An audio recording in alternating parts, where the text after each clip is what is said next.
నమస్తే. Welcome to Right Angle. Professor Nageshwar గారు చేసిన వ్యాఖ్యలు, ఆ వ్యాఖ్యల తర్వాత జరుగుతున్నటువంటి పరిణామాలు, ప్రస్తుతం తెలంగాణ వర్సెస్ ఆంధ్ర అన్నట్టుగా సాగుతున్నటువంటి నేరేటివ్స్ పైన విశ్లేషించమని, వ్యాఖ్యానించమని నన్ను చాలామంది అడుగుతూ ఉన్నారు, కాల్స్ చేస్తూ ఉన్నారు. నిజానికి కొన్ని విషయాల్లో నేనసలు మాట్లాడను. కానీ ఈ విషయంలో ఎందుకు మాట్లాడాలి అనుకుంటున్నాను అనంటే గనక, కేవలం ఈ ఇమేజ్ వల్ల. చూడండి, ప్రెస్ క్లబ్‌లో ఒక రౌండ్ టేబుల్ సమావేశం నిర్వహించి దానికి టైటిల్ పెట్టారు. తెలంగాణ గొంతుకపై ఆంధ్ర ఇనుప బూట్లు ఇంకెంత కాలం. ఈ టైటిల్ చూడగానే నాకు చాలా ఆశ్చర్యం వేసింది. నిజంగా దీనిపైన రెస్పాండ్ కావాలనిపించింది. ఎందుకు అంటే ప్రొఫెసర్ నాగేశ్వర్ గారి పైన నాకు అపారమైనటువంటి గౌరవం ఉంది. ఆయన మేధావిగా, ఆయన అనేక విశ్లేషణలు, ఆయన వ్యాఖ్యానాలు వాటన్నిటిని నేను ఖచ్చితంగా ఆయన అభిప్రాయాలకు గౌరవం ఇస్తాను. ఆయన అన్ని అభిప్రాయాలు నేను అంగీకరించకపోవచ్చు. బట్ యెస్, ఆయన కున్నటువంటి ఆ జ్ఞానానికి, వాటికి ఖచ్చితంగా మనం గౌరవం ఇవ్వాల్సిందే. అయితే ఈ టైటిల్ 'తెలంగాణ గొంతుకపై ఆంధ్ర ఇనుప బూట్లు ఇంకెంత కాలం' అనే ఒక టైటిల్‌ని నిజంగా ప్రొఫెసర్ నాగేశ్వర్ గారు అంగీకరిస్తారా అనే ఒక ప్రశ్న నిజంగా నాకు చాలా ఆశ్చర్యం కలిగించింది. అండ్ ఆ వేదిక పైన మా నాగేశ్వర్ గారు మాట్లాడడం ఇంకా ఆశ్చర్యంగా కనిపించింది. అండ్ అది నాగేశ్వర్ గారి కోసమే ఆ వేదిక ఏర్పాటు చేయడం ఇంకా బాధ కలిగించింది. ఎందుకంటే ప్రొఫెసర్ నాగేశ్వర్ గారు చాలా సంవత్సరాలుగా ఆయన ఏ రోజు తెలంగాణ, ఆంధ్ర అనే ఈ ఈ భేదాలు చూసినట్టుగా నాకైతే ఎక్కడ కనిపించలేదు. ఇంకా ఇన్‌ఫాక్ట్ చెప్పాలంటే తెలంగాణ గొంతుకపై ఆంధ్ర ఇనుప బూట్లు ఇంకెంత కాలం అని అడుగుతున్నారు కానీ, తెలంగాణ ఉద్యమం టైంలో నేను వారితో పనిచేసిన అనుభవం ఉంది. వారి దగ్గర నేను పనిచేశాను. వారు 10 టీవీ మేనేజింగ్ డైరెక్టర్‌గా పనిచేస్తున్నటువంటి టైంలో నేను సీనియర్ ప్రెజెంటర్‌గా అదే 10 టీవీలో పనిచేశాను. 2013 సీడబ్ల్యూసీ తెలంగాణ ప్రకటన చేసినప్పుడు, తెలంగాణ ఏర్పాటు చేయడానికి సంబంధించినటువంటి ప్రకటన సీడబ్ల్యూసీ చేసింది 2013 జూలై 31 అనుకుంటాను. Subject correction. ఆ టైంలో లైవ్‌లో న్యూస్ చదివినటువంటి న్యూస్ రిపోర్ట్ చేసినటువంటి వ్యక్తులం మేము. సో, ఆ టైం నాకు బాగా గుర్తుంది. 2013 నుంచి 2014 వరకు పార్లమెంట్‌లో బిల్లొచ్చిన సందర్భం కావచ్చు, పార్లమెంట్‌లో బిల్లు కంటే ముందు ఏపీ ఎన్‌జీఓలు సభ నిర్వహించారు ఇక్కడ ఎల్బీ స్టేడియంలో. ఆ సందర్భంగా ఒక వ్యక్తి ఇలా గొంతు కోస్తానంటూ ఒక ప్రకటన, ఒక ఇమేజ్ కూడా ఆ టైంలో బాగా వైరల్ అయింది. ఆ సందర్భంలో గావచ్చు, ఏపీ ఎన్‌జీఓల సభ నిర్వహించిన సందర్భంలో గావచ్చు, ఆ మొత్తం ఒక సంవత్సర కాలం కూడా నేను 10 టీవీలోనే పనిచేశాను. అక్కడ మేనేజింగ్ డైరెక్టర్‌గా నాగేశ్వర్ గారు పనిచేశారు. నిజానికి ఆ టైంలో సిపిఎం పార్టీ ఛానల్ అది. సిపిఎం పార్టీ స్టార్ట్ చేసినటువంటి ఛానల్ 10 టీవీ. సిపిఎం సమైక్యవాదానికి కట్టుబడి ఉంది ఆ రోజుల్లో. సిపిఐ తెలంగాణకు మద్దతు పలికితే, సిపిఎం సమైక్య రాష్ట్రం కావాలని కోరుకుంది. ఎందుకు అని అడిగితే, ప్రజలు ఏం కావాలనుకుంటే అది ఇవ్వడం కాదు, ప్రజలకు ఏది మంచిదో అది ఇవ్వాలి అని చెప్పినటువంటి సిపిఎం పార్టీ నాకు తెలుసు. అప్పటి నాయకులు నాకు తెలుసు. లేదు, వాళ్ళ అభిప్రాయం తప్పో ఒప్పో తర్వాత సంగతి. కానీ ఆ రోజుల్లో సమైక్యవాదాన్ని వినిపించినటువంటి Communist Party Marxist CPM start చేసినటువంటి ఛానల్‌లో మేనేజింగ్ డైరెక్టర్‌గా ఉన్నటువంటి వ్యక్తి సమైక్యవాదాన్ని వినిపిస్తున్నటువంటి సందర్భాల్లో ఆయన తెలంగాణ గొంతుకగా ఎలా, ఎప్పుడు ఆయన ఎస్టాబ్లిష్ అయ్యారు అనేది ఒక పెద్ద ప్రశ్న. ఎందుకంటే యెస్, ఆఫ్‌కోర్స్ ఆయన తెలంగాణ ప్రాంతానికి చెందినవారు. తెలంగాణ ఆకాంక్షలను ఆయన అంగీకరించవచ్చు. లేదా ఒక ఛానల్‌లో పనిచేశారు కాబట్టి అలాగే మాట్లాడారు అనుకుందాం. దాన్ని కూడా వదిలేద్దాం. బట్ ఇప్పుడు ఆంధ్ర ఇనుప బూట్లు ఇంకెంత కాలం తెలంగాణ గొంతుకుపై అని ఒక ప్రశ్న లేవనెత్తుతున్నారు. ప్రొఫెసర్ గారు ఏం మాట్లాడారు? మాట్లాడిన దానికి ఆయన్నే బేషరతుగా నేను ఆ వ్యాఖ్యలను వెనక్కి తీసుకుంటున్నానని ఆయన సమాధానం చెప్పారు. అండ్ నిజానికి ఆంధ్రప్రదేశ్ ప్రభుత్వం ఆయనకు నోటీసులు ఇచ్చింది, లేకపోతే ఎఫ్ఐఆర్ నమోదు చేసింది, కేసు నమోదైంది అని చెప్తున్నటువంటి టైంలో నేను చూస్తూ ఉన్నాను యాక్చువల్లీ. వంగలపూడి అనిత గారు, ఆంధ్రప్రదేశ్ హోమ్ మినిస్టర్ అనిత గారు ఇచ్చినటువంటి ట్వీట్ నేను చదివాను. 2 days ago, రెండు రోజుల క్రితం ఈ ట్వీట్ చేశారు ఆవిడ. We strongly condemn the fake news circulating on social media claiming that the AP police visited professor Nageshwar గారు's residence in Hyderabad to arrest him. Strict legal and police action will be taken against anyone fabricating or spreading such misinformation with malicious intent అని అనిత వంగలపూడి ఆమె official Twitter handle నుంచి వచ్చినటువంటి tweet ఇది. So ఆమె స్పష్టంగా చెప్తున్నారు, మేమేం ఆంధ్ర పోలీసులు ఎవరు తెలంగాణకు వచ్చి ప్రొఫెసర్ నాగేశ్వర్ గారిని అరెస్ట్ చేయట్లేదని స్వయంగా ఆంధ్రప్రదేశ్ హోంమంత్రి చెప్తూ ఉన్నారు. కానీ ఇక్కడ అరెస్ట్ చేయడానికి వస్తున్నారు, తెలంగాణ ప్రభుత్వం ఏదో చేస్తుంది, మొత్తానికి ఆయనకు ప్రొటెక్షన్ ఇచ్చారు. Yes, which is good. Actually protection ఇవ్వాలి, ఆయన అరెస్ట్ చేయకపోవచ్చు గాక, చేయాలనే ఆలోచన ఆంధ్రప్రదేశ్ ప్రభుత్వంకు ఉండడం కూడా తప్పే అనుకుంటే గనక దానికి మాట్లాడాల్సిన విధానాలు వేరే ఉంటాయి. ఇది ప్రొఫెసర్ నాగేశ్వర్ గారు చేసిన వ్యాఖ్యలకి ఆంధ్రప్రదేశ్ ప్రభుత్వం రెస్పాండ్ అయిన విధానము, లేదంటే Janasena party, Telugu Desam party respond అయిన విధానము, దాని గురించి చర్చ జరగాల, లేక ఇది తెలంగాణ వర్సెస్ ఆంధ్రగా చర్చ జరగాల? ఇక్కడే అసలు సమస్య వస్తోంది. నేను ఇలాంటిదే ఫ్రీడమ్ ఆఫ్ ఎక్స్ప్రెషన్ ప్రతి ఒక్కళ్ళకి ఉండాల్సిందే. ప్రొఫెసర్ నాగేశ్వర గారికి ఫ్రీడమ్ ఆఫ్ ఎక్స్ప్రెషన్ ఉన్నప్పుడు అదే ఫ్రీడమ్ ఆఫ్ ఎక్స్ప్రెషన్ సాయి కృష్ణకు ఉంటుంది, మిగతా నాయకులకు ఉంటుంది, ఎవరికైనా ఉంటుంది. ఆబ్వియస్లీ నేను ఒక ఇన్సిడెంట్ చెప్తాను. అర్నబ్ గోస్వామి, రిపబ్లిక్ టీవీ అధినేత అర్నబ్ గోస్వామికి కర్ణాటక పోలీసులు ఆయన అరెస్ట్ చేయడానికి ఢిల్లీకి వెళ్ళారు. కర్ణాటక పోలీసుల గురించి లేదా కాంగ్రెస్ పార్టీ ప్రభుత్వం గురించి అర్నబ్ గోస్వామి వ్యాఖ్యలు చేశారు కానీ కర్ణాటక ప్రజలనేం అనలేదే, కర్ణాటక రాష్ట్రానికి దాన్ని ఆపాదించలేదే.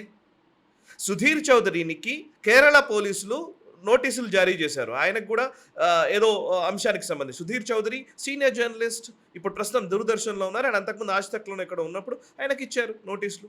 కేరళ రాష్ట్రాన్ని ఆయన మధ్యలోకి తీసుకురాలే, కేరళ ప్రభుత్వాన్ని ఆయన ఎదుర్కొనే ప్రయత్నం చేశారు. ఇప్పుడు ఇక్కడ సమస్య ఏంటంటే తెలంగాణ గొంతుకపై ఆంధ్ర ఇనుప బోట్లు, ఇదేంటి?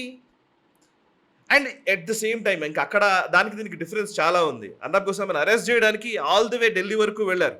అండ్ అర్నబ్ గోస్వామిని గతంలో అరెస్ట్ చేశారు కూడా ముంబైలో, మహారాష్ట్రలో. అప్పుడెప్పుడు ఫ్రీడమ్ ఆఫ్ ఎక్స్ప్రెషన్ అనేది రాలే, ఇక్కడ మాత్రమే వస్తుంది.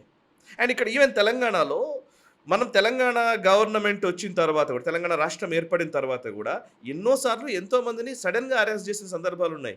మన తొలి వెలుగు రఘు నాకు చాలా మంచి మిత్రుడు, 10 టీవీలో కలిసి పనిచేశాం మేము, ఇదే 10 టీవీలో కలిసి పనిచేసాం. అదే రఘుని అరెస్ట్ చేసిన సందర్భాలు ఇక్కడే ఉన్నాయి. అండ్ ఇంకోవైపు తీర్మాన్ మల్లనే అరెస్ట్ చేశారు. మందకృష్ణన్ మాదిగని తీసుకెళ్ళి చాలా రోజులు అరెస్ట్ చేసి జైల్లో ఉంచారు.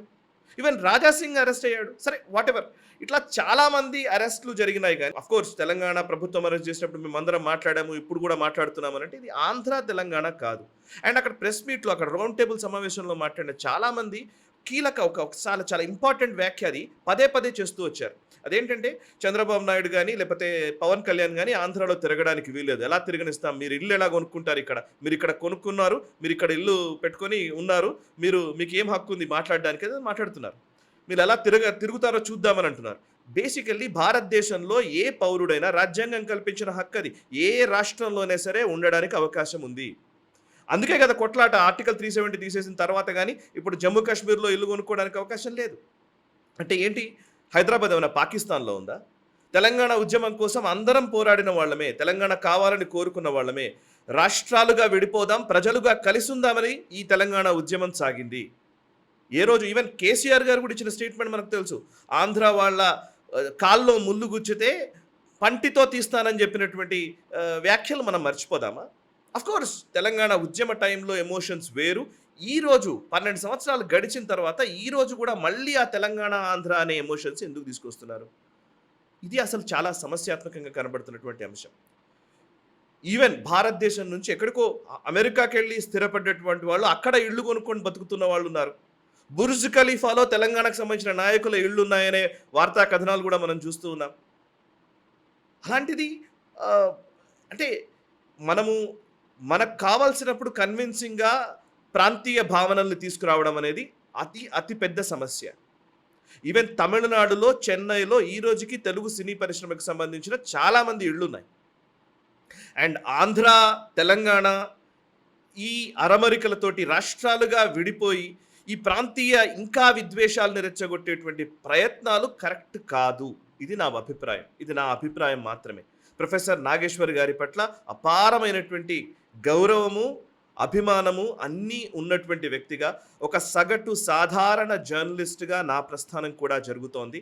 సో ఈ టైంలో ఇప్పుడు ఈ ఇష్యూని ప్రొఫెసర్ గారికి నిజంగానే ఆయన చేసినటువంటి వ్యాఖ్యలు సమర్థనీయమే అని అనుకుంటే కనుక ఆయన డెఫినెట్గా ఆయన రెస్పాండ్ అయ్యారు కూడా. చాలా స్పష్టంగా ఆయన రెస్పాండ్ అయినప్పుడు దానికి సమాధానం అటువైపు నుంచి నిజంగా చెప్పాలంటే చంద్రబాబు గారు మాట్లాడలేదు, లోకేష్ మాట్లాడలేదు, ఈవెన్ పవన్ కళ్యాణ్ గారు దాని గురించి ఎక్కువ రెస్పాండ్ కాలేదు. పవన్ కళ్యాణ్ గారు రెస్పాండ్ అయిన విధానం కూడా గౌరవప్రదంగా, ఈవెన్ నాదెండ్ల మనోహర్ కూడా గౌరవప్రదంగానే రెస్పాండ్ అయ్యారు. ఇందులో ఏం కనిపించలేదు.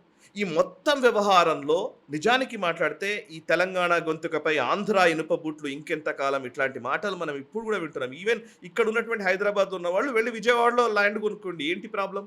ఎవరు అడ్డుకుంటారు?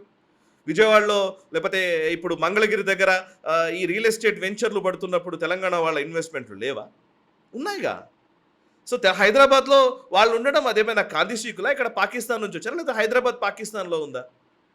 ఇలాంటి భావన సరైంది కాదు. ఇది ఆంధ్ర తెలంగాణ గొడవ కాదు. ఇది ప్రొఫెసర్ నాగేశ్వర్ గారు మాట్లాడిన దానికి ఒక పార్టీ లేదా ఒక ప్రభుత్వము లేదా ఒక వ్యక్తులు రెస్పాండ్ అయిన విధానానికి మధ్య ఉన్నటువంటి అంశాన్ని ఇది 2 రాష్ట్రాల మధ్య గొడవగా మార్చే ప్రయత్నాన్ని మాత్రమే నేను విమర్శిస్తున్నాను.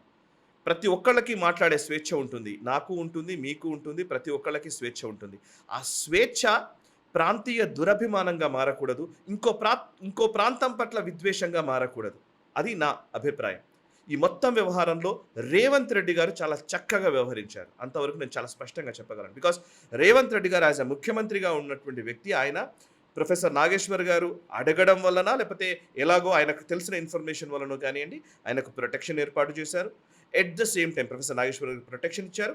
ఎట్ ద సేమ్ టైం అదే ఈ ఆంధ్ర తెలంగాణ రౌండ్ టేబుల్ జరిగినటువంటి ఈ 1-2 డేస్ గ్యాప్లోనే ఆయన నిన్న వెళ్ళి ఎన్టీఆర్ నూతన విగ్రహాన్ని ఆవిష్కరించి ఎన్టీఆర్ గారి గురించి చాలా గొప్పగా ఆయన వ్యాఖ్యలు చేసి వచ్చారు. బికాస్ ఆయన చాలా సర్టిల్ మెసేజ్ని ఈవెన్ తెలుగు రాష్ట్రాల ప్రజలందరికీ ఇచ్చారు. కులాలకు, మతాలకు, ప్రాంతాలకు అతీతంగా ఎన్టీఆర్ గారిని చూడాలని రేవంత్ రెడ్డి గారు వ్యాఖ్యానించారు.